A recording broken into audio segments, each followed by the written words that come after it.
لہٰذا اگر کوئی عام کہے کہ کیا نکلنا بہتر، میں کہوں گا نہ. اور اسی لیے ہم نے اعلان ہر بار کیا تھا اپنے محرم کے بغیر نہ آئے. آپ اگر اس کے اعلان ہم نے جو کیا تھا جتنی جگہ ہم نے یہ کہا تھا بغیر محرم کے آپ نہ آئے، اپنے محرم کو ضرور ساتھ لائیں. تو لہٰذا اپنے محرم کے ساتھ اگر عورت رات میں بھی نکلے تو اس میں کوئی حرج نہیں. اور رسول اللہ صلی اللہ علیہ وسلم کی ایک روایت آپ جانتے ہیں، رسول اللہ اعتکاف میں تھے، آپ کی ایک بیوی رات میں آپ سے ملنے آئی، یہ آپ جانتے ہیں. تو بہرحال کسی شرعی عذر کے تحت عورت اگر گھر سے نکلی رات میں کوئی حرج نہیں، انشاءاللہ وہ نکل سکتی ہے. میں سمجھتا ہوں میں نے ان میں چند مختصر سے جوابات ان کے سوال کے دیے.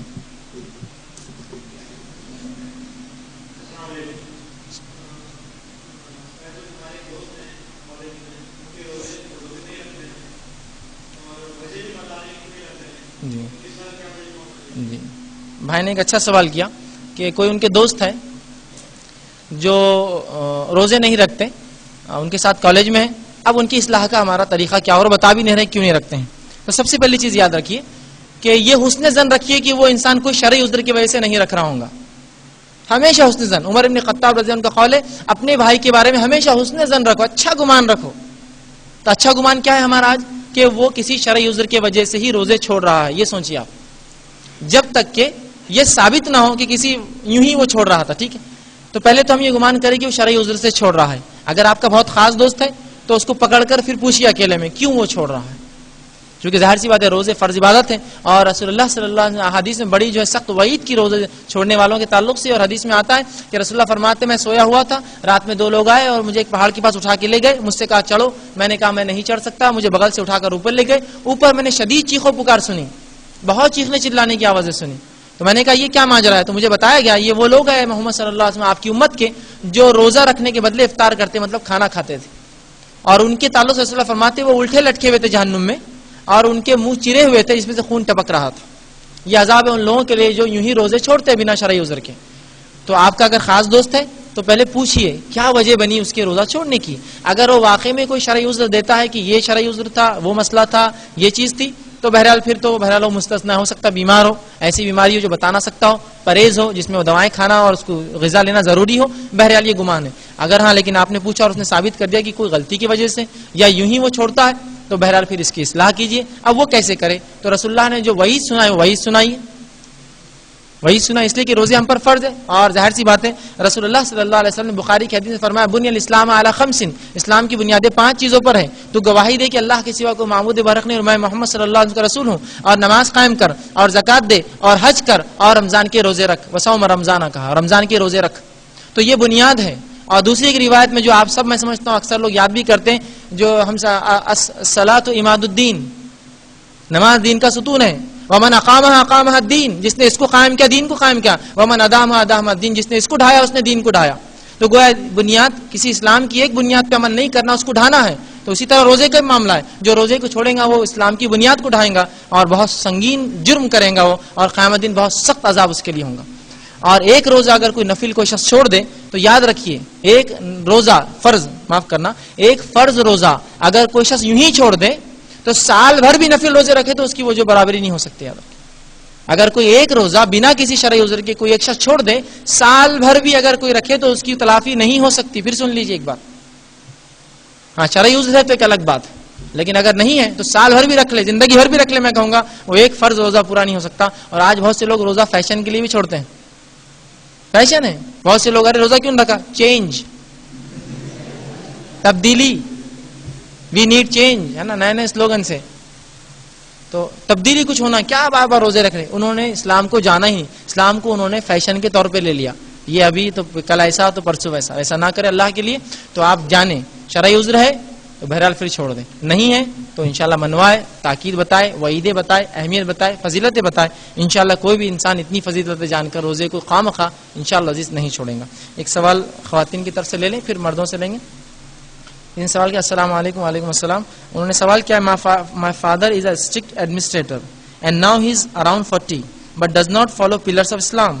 Now accordingly how to do islah of him, as he says in days of his teenage he was enough Islamic than us. جزاک اللہ. کسی نے سوال کیا ہے کہ ان کے والد ہیں اور بہت سخت جو ہے ڈکٹیٹر ہے، جو لوگوں کو جیسا حکم دینے والے اس قسم کے شخص ہیں، اور ان کی عمر 40 سے قریب ہو چکی ہے، اسلام کی بنیادوں کو نہیں مانتے. جب ان سے کہا جاتا ہے اسلام پہ چلو تو وہ کہتے اپنی جوانی میں ہم اس سے زیادہ دیندار تھے، بہت زیادہ ہم اسلام میں تھے اور بہرحال وہ تو ان کی اصلاح کیسے کرے. بہرحال ایک اچھا سوال ہے اور عمومی ایسا ہوتا ہے. آج کے جدید دور میں جو ایک چیز دیکھنے میں آ رہی ہے وہ یہ ہے کہ ایک بہت بڑا فرق, ایک طبقے کا بہت بڑا فرق, یاد رکھیے نظریات کا ایک بہت بڑا فرق ہے نا. ایک زمانہ تھا, میں بتاتا ہوں, کہ کالج میں بہت کم ایسے بچے تھے جن کو داڑیاں ہوتی تھی, اور کوئی داڑھی رکھ لا لوگ بولتے عجیب ہو گیا, یا عورتیں آپس میں کتنا اچھا تھا نا کیسا ہو گیا. یہ ماحول تھا بالکل. لیکن آج کالج کے اندر داڑھی والوں کی بھرمار ملیں گی اب, بلکہ اچھے اچھے پڑھنے والے یا ذہینی طلباء وہ سب داڑھی والے ہوتے ہیں, ہے نا. میڈیکل کالج میں جائیے آپ کو داڑھی والے لوگ ملیں گے. آج انجینئرنگ پہلے نہیں ملتے تھے, بہت ڈھونڈنے کے بعد ایک آدھ ملتا تھا, سب اس کو چمٹیاں لیتے تھے. مسلمان اس طرح سے تم کاٹو یار, ہم کو سب برا برا بول رہے, اور غیر مسلم بولتے تھے وہ مسلمان نہیں کہ تو اکیلا داڑھی رکھ رہا. وہ دونوں طرف سے پریشان رہتا تھا. آج الحمدللہ ویسا ماحول نہیں. تو ایک افراد و تفرید کا شکار ہم لوگوں کو دیکھ رہے ہیں. ایک نسل جو لگ گئی لادینیت میں, بغیر دین کے اس میں, اور ایک نسل وہ ہے جو اس پہ چلنا چاہ رہی ہے. اور کیا ہو رہا ہے جب دونوں مل جا رہے ہیں تو بہت بڑا ایک تناؤ گھر میں ہو رہا ہے. ایک لڑکا ہے جو دیندار ہوگا, دوسرا نہیں, باپ دیندار ہے تو بیٹا نہیں ہے, بیٹا ہے تو باپ نہیں, وہ ایک بہت بڑا تنازع چالو ہے. ٹھیک ہے, تو اس کے لیے ہمارا کام یہ ہے کہ بیٹھ کر سمجھ بوجھ کر ایک دوسرے سے بات کریں. باپ ہے تو کیا بات نہیں کر سکتے بیٹھ کر؟ بیٹھیے لے کر. ہمارے میں سب سے بڑی جو ایک دوری ہے ہمارے پاس جو گھروں میں, مسلمان گھروں میں بالخصوص میں کہہ رہا ہوں, یاد رکھیے, وہ یہ ہے کہ ہم ملتے نہیں ایک دوسرے جیسا ملنے کا حق ہے اس شریعت میں. رسول اللہ صلی اللہ علیہ وسلم کے تعلق سے آتا ہے, ماں عائشہ رضی اللہ عنہا فرماتی ہے کہ فاطمہ جو رسول اللہ صلی اللہ علیہ وسلم کی بیٹی تھی, وہ رسول اللہ سے مشابہت میں سب سے زیادہ رسول اللہ کی جیسی دکھتی, چال چلن دیکھنا کرنا رسول اللہ سب سے زیادہ وہ میل کھاتی. اور رسول اللہ کا یہ معمول تھا کہ جب یہ آتی, میں ریلیشن بتا رہا ہوں, جب یہ آتی تو رسول اللہ اٹھ کر ان کا استقبال کرتے, ہاتھ پکڑتے, سر چومتے اور بازو بٹھاتے. اور یہی معاملہ ان کا تھا, جب رسول اللہ آتے تو یہ اٹھتی, رسول اللہ کے سر پر بوسہ لیتی اور بازو بٹھاتی اپنے باپ کو. ریلیشن باپ بیٹی کے اندر ہے. ہمارے پاس ایسا کوئی بیٹی اپنے باپ سے ایسا ملے, یا کوئی باپ اپنے بیٹی سے ایسا ملے. دوسروں سے ہاتھ ملائیں گے لوگ جا کر, آفیسز میں لڑکیوں سے ہاتھ ملا رہے, اپنی بیٹی سے نہیں ملاتے ہیں.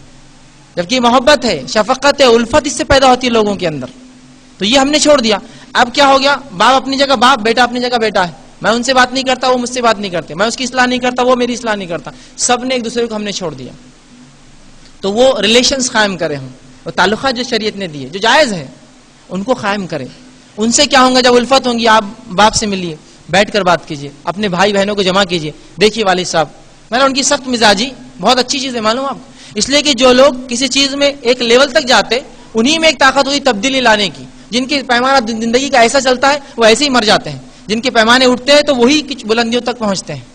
عام لوگ عام اعتبار سے مر گئے, لیکن عمر ابن خطاب جوشیلے تھے, ایک پیمانہ تھا, اسلام میں بھی آئے اسی انداز سے. سادے لوگ سادہ ہے, سادے ہی چلے گئے. یہ جیسے آئے ویسے, تو جس کا جیسا دخول ویسا اس کا خروج ہے, جیسے آیا ویسا جائیں گا. تو اگر واقعی میں وہ سخت مزاج ہے تو انشاءاللہ دین پر آئیں گے تو ویسے سخت ہو جائیں گے, مطلب اس پر اڑ جائیں گے اس کے اس. تو بیٹھ کر بات کرنے کی ضرورت ہے. تو ہم لوگ آپس میں ذرا ریلیشنز, ماں باپ ہو بڑے چھوٹے ہو, یہ ایک قائم کرے جیسا ہونے کا حق ہے, بالخصوص جو سگے رشتے ہیں. تو آپ اپنے والد ساتھ بیٹھیے, بیٹھ کر بات کیجیے. اور اگر وہ بزنس مائنڈیڈ ہے تو آفرز رکھیے, جنت میں رہنے کا آفر, جنت میں ساتھ رہنے کا آفر, آفر صحیح کہ آپ یہ کریں گے تو یہ ہوگا, یہ نہیں کریں گے تو یہ ہوگا. اور وہ کہ ہم اپنی جوانی میں بڑے تھے, اب تم کو بولنے کی ضرورت نہیں, تو کہنا جوانی میں ہم نے تو نہیں دیکھا, اب ہم کو بتا دیجیے کر کے, اب دیکھنا چاہیں گے آپ کیسے تھے اپنی جوانی کے اندر. تو بات کیجیے, دیکھیے بات کیجیے. عمر ابن خطاب جو ہے رسول اللہ کے قتل کے لیے نکلے, راستے میں ایک صحابی نے دیکھا عمر کے تیور گڑبڑ ہے, تو فوراً رسول اللہ پہ آنچ نہ آئے بول کر ایک ایسا راز کھول دیا جو چھپا ہوا تھا. کہا تمہاری بہن کو تو دیکھو جا کر, یہ راز تھا لیکن کھول دیا اس لیے کہ رسول اللہ پہ آنچ نہ آئے, اپنی بہن کو دیکھو, سدھارو, بہن بھی تو تمہارا مسلمان ہے بہن. کہا میرے گھر میں اسلام, ابھی دیکھتا ہوں. ادھر سے منہ پھیرا, اپنی بہن کے گھر فاطمہ خطاب کے گھر گئے, ان کی بہن کا نام تھا. جا کر دروازے پہ دستک دی, ایک صحابی تھے جو پڑھا رہے تھے, جیسے دیکھا عمر ہے, گئے پلنگ کے نیچے چھپ گئے, کہا عمر آئے, اب تو کچھ سچا نہیں دکھ رہا مجھے, اور بہت غصے میں اندر آئے. کہا مجھے آواز آ رہی تھی کچھ, کیا پڑھ رہے تھے؟ قرآن پڑھ رہے تھے وہ لوگ, ایک صحابی سکھا رہے تھے. بہن میں نے کہا ہم قرآن پڑھ رہے تھے. ہاں ایمان لائے. تو کہا اچھا ایمان کی بات کرتے ہو, لیا 2-3 مکے مارے, خونا خون کر دیا بہن بھائی کو. بہن نے دیکھا عمر ابن خطاب کی بہن تھی, پھر وہ بھی ویسی تھی, اپنے بھائی کے بیچ میں آ گئی چھڑانے, مار لگ گیا, ہوٹ سے خون جانے لگا. اب بھائی کتنا بھی جلاد ہو, لیکن بہن کو اس حالت میں دیکھ کے عمر کو بھی رحم آ گیا کہ یہ کیا کر رہا ہوں. اور یہ بھی تعجب ہوا, میری بہن اتنی سخت, یہ کیا چیز ہے جس نے اس کو ایسا بنا دیا اسلام پر. تو کہا ایمان لا, کیا کرتے کر لو, جاؤ مارتے ہوں گے مار لو. تو کہا کیا پڑھ رہے تھے؟ تو کہا قرآن پڑھ رہے تھے. تو کہا مجھے ہی بتاؤ. دیکھیے اسلام میں مجھے بتاؤ بہن وجہ بنی تو کہا یہ پڑھو تم ابھی ناپاک غسل کر کے غسل لے کے آئے اور جان